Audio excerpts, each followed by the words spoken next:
What's up, y'all? Sorry, I fell asleep yesterday, so today I'm getting this one out the way. We are reviewing Death Race, continuing on with the Statham movies, and I remember when this came out. I actually didn't know this was based off the original because I didn't know there was an original till later.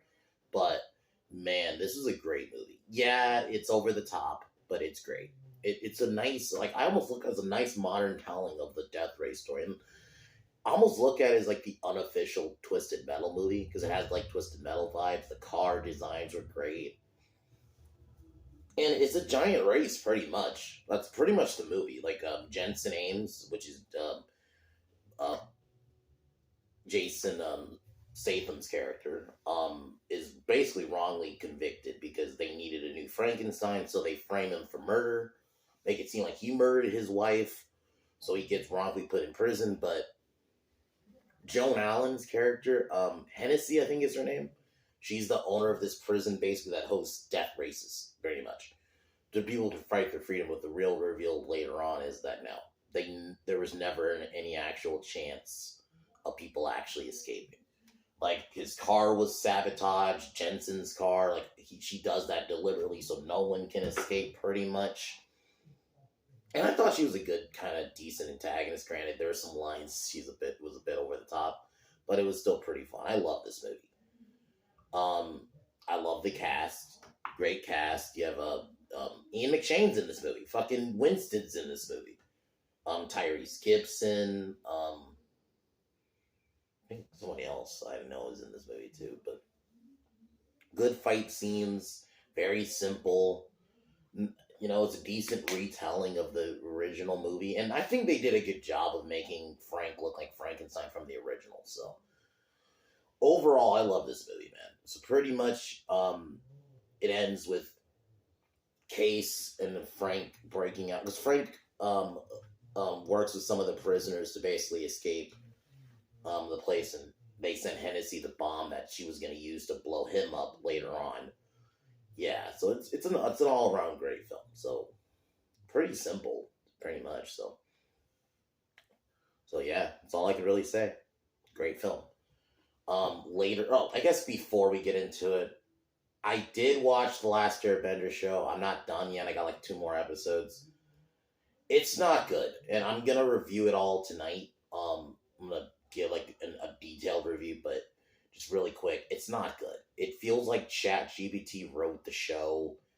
It acting's very wooden, like literally from everybody. Like everybody's just wooden in the show. There's no emotion in any of their voices.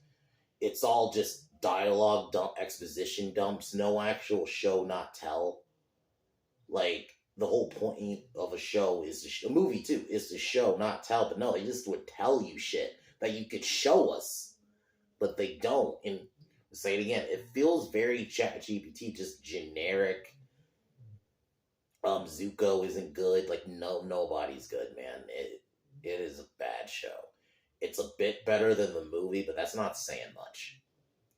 It's only a bit better than the movie because they're not calling him like Ong, and the Fire Nation aren't like Indian. So there's not those little things, but it's still not good. And it's sad because the Last Airbender could easily be a great live action thing, show or movie, and they just don't want to do it right. So, but wanted to talk about that really quick and my quick thoughts on that. But I'll give more thoughts tonight in the evening about what I think of it. I'm not reviewing every episode. I'm just gonna give like my overall thoughts on the episodes. And my God, before we get back into the movie, it is so slow too. Like it's painfully slow. Those first like 4 episodes were kind of hard for me to get through because it was just painfully slow. It was just like, can this episode end? It's yeah. Anyway, let's get into the movie.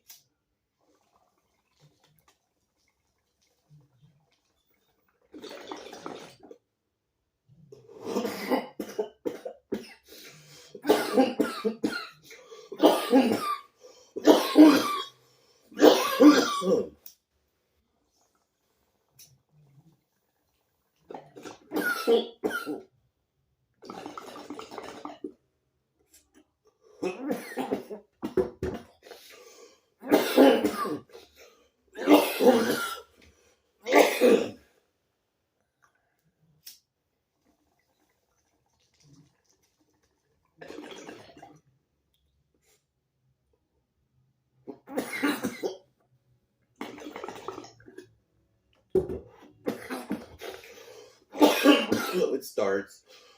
We see the original Frankenstein in a race. He tells Case to get out the car, played by Natalie Martinez, who I feel like I have seen her in other movies. I just can't think of them around this time.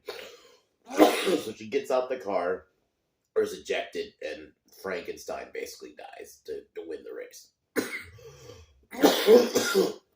Then this is where we meet, or it gives you a little backstory in 2012. It's technically when the film is supposed to be set in, or it starts in 2012, and I think technically it jumps to like 2020. And Jensen Ames is a struggling man. You know, he has a wife and he has a kid. You know, but somewhat normal life, right? He comes home from work one day, is knocked out by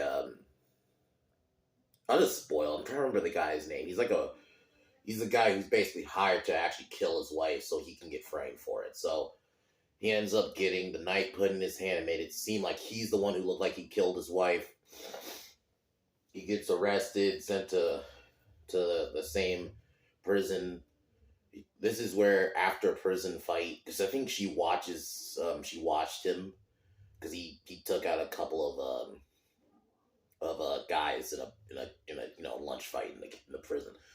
So he gets called in, and basically there's this one cop that all he does, his whole character is just to be douchey to save them and just beat the shit out of them randomly. He's basically a corrupt cop, right?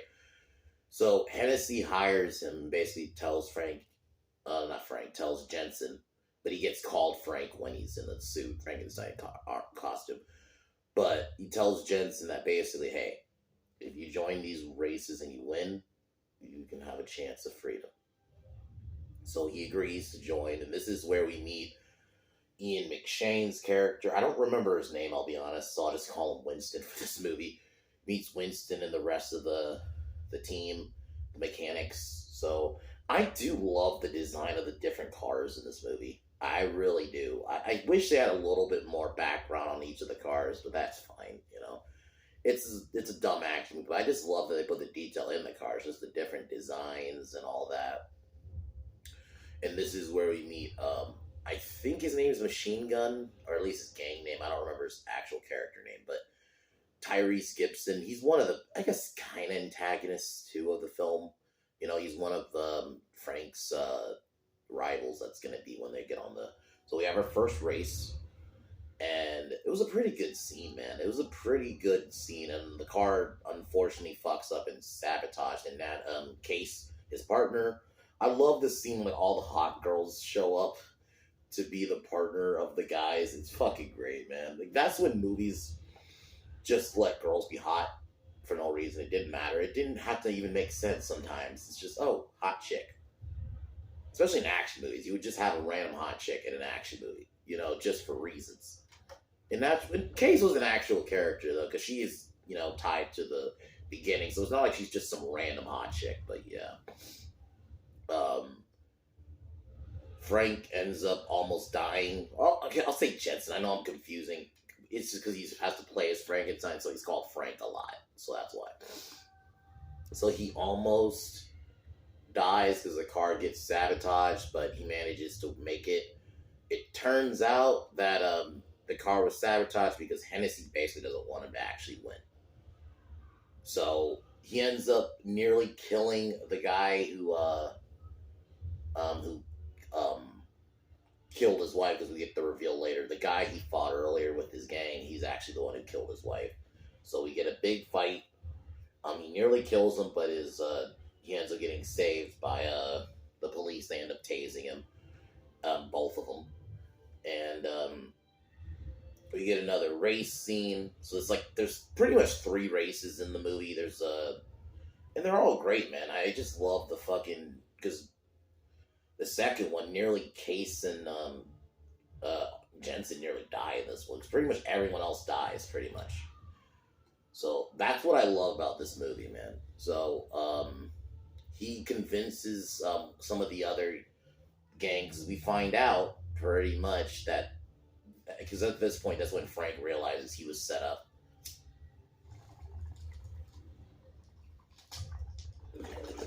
So he he kills um he kills that guy who killed his wife, and then pretty much convinces some of the other gang members to help him. So basically, their plan is to have like a big escape in the final race, because there was supposed to be a bomb rigged to Jensen's car, but he knew about it, so he manages to, basically get off the car. They blow up a hole in the wall, and we get a giant chase scene, and we gonna get a big fight, man. It's a pretty simple film, man. Like if you notice, I'm kind of going through it quick because it's one of those movies like where it's very straightforward. There's you know Jason Statham's great. I like the engineers as characters, the little bit you get of them.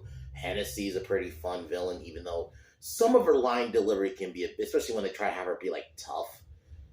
It does come off a little cringe, but it's still funny to me. I still think she's a good villain. You want her when you want the villain to get theirs in the end. Like I feel like that makes you. That makes you a decent villain at least, because if you want them to actually get theirs, and not just because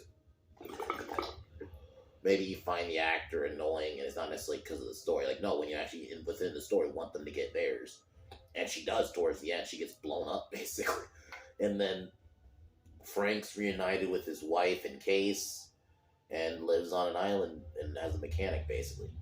That's pretty much the end of the movie. So very simple, man. I love it. The visuals are pretty fun. I love the race scenes. Like, that's pretty much my favorite part of the movie. And I just love the different cars and like how they're built.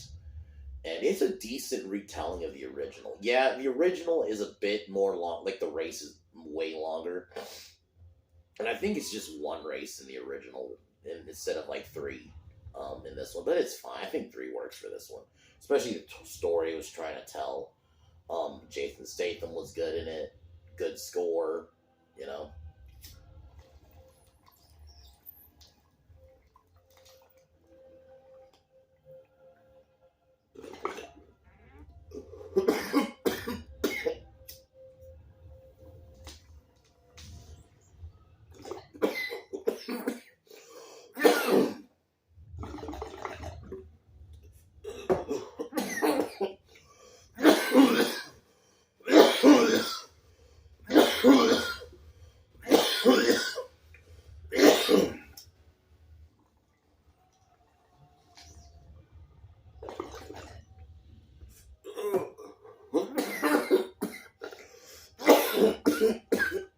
Like, yeah, fun movie. I definitely recommend it. Watch the original too, which I don't know about next week or the week. It'll be soon. I might review the original since I figured I reviewed this one, so why not review the original? Death Race. And next Thursday, I'll figure out what state the movie to do next. I'll put it on Twitter or something like that. But later tonight, and I'm gonna have it finished by then, I am gonna be going in on the shitty Avatar show. I mean, which I was actually kind of optimistic for, and then they kept opening their mouth, and the show really proves that. It's not good. It's very wooden. ChatGPT wrote the show. I don't like who they casted for Aang. I don't know if it's his fault or if it's just 80. I don't know what it is. It might be him. I don't like his voice. I know that sounds mean, but his voice just doesn't do it for me. He doesn't seem, there's no emotion when you first meet him. Aang is this whimsical kid when you first meet him, and I don't get that from this guy at all. Even during his lessons, he's still whimsical. You don't get any of that. There's no chemistry between him, Katara, and Sokka, and they're like the three you follow, especially the first season. They're the three you follow the most, and you don't get any of that just chemistry from them at all. It's all just wooden delivery from everybody. Besides Ozai, he's like probably the only, and you don't get a lot of him though. And when you make fucking Azula boring and wooden, that is sad. Azula's one of the most, she's probably my favorite character in the show. I'm gonna be honest. I love how evil she is, and in this, she's just so generic and just wooden. It's so bad, man. And it's they tell not show. a lot of that. There's a lot of exposition dumps, bro. Instead of showing you, yeah, like you would have the narration sometimes in the original series, but they'd also show you. They do both. This one, there's none of that. The intro's terrible. They decided for some reason to make it Katara to do the intro, which makes no sense. It should be Aang. But anyway, guys, I'm gonna call it here. I'm gonna roast that show later, and that sucks, man. It really is. It's hard being an Avatar: The Last Airbender fan because now we've had two terrible adaptations in both forms, movie and TV show. That sucks. I might make that a separate video because, if I'm being honest, I think as an IP, Avatar is kind of dead. Like because if we're gonna include Legend of Korra, which was trash, we haven't had anything good since the show, in my opinion. I think they should stop. I know they're doing some cartoon movies that are actually based off the original that like might be older Aang. I'm hoping that could be good because that's actually gonna be like the actual people from the show working on it. If they don't acknowledge Korra or any of that shit, I'm okay. We maybe might have a chance, but as an IP though, other places, I just think it sucks because Last Airbender, there's so much story to tell, and I think it can be done live action. They fucked it up twice now, man. Like, how do you fuck it up twice? Anyway, I'll talk about that later.